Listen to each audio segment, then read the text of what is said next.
areas that we have here are basically bringing together the knowledge that has been accumulating over the years. I congratulate you, David, Jamie, and all of the authors for such a well-thought breadth. The book certainly fits into the tradition now of contemporary scholarship that is looking at globalization and looking at the ways that countries and regions are integrating into the global economy. But the book does underscore the importance of inclusion.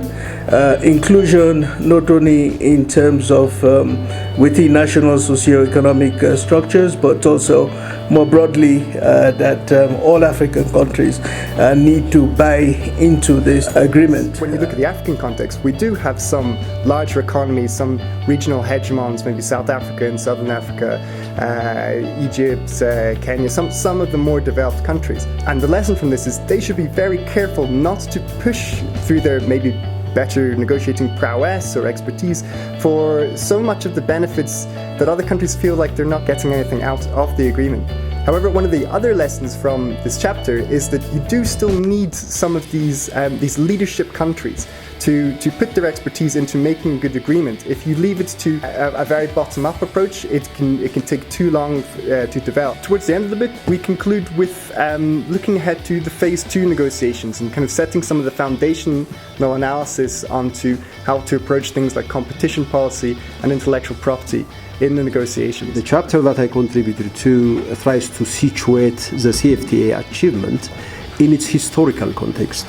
And when you have something major like this, it's very easy to feel that yes, you have done it. You have you have kind of invented a new wheel. Whereas when you look back, you will realize that the thinking has been going on since the very early days of the continental political emancipation project. I, for one, have been arguing that some of the major threats to the CFTA project come from outside the continent, in the form of the economic partnership agreements we have been negotiating with the EU, for example, or the free trade areas we are expecting to be kind of pushed towards once AGOA expires in 2025. It would have been good to see a bit more of a detailed assessment on where do women fall when we talk about AfCFTA. I think we make much less of a point about tariff escalation and tariff peaks, and yet in fact that is the trade policy instrument that will determine whether it is we can industrialize or not. The starting point for judging what is a good framework for special and differential treatment in the CFTA should not be the WTO. Because the WTO and its model has failed the development cause when you talk about flexibility, when you talk about the need to industrialize. The right base has to be the REX. Our estimates show that there's going to be an increase in the volume of trade of manufactured goods between African countries.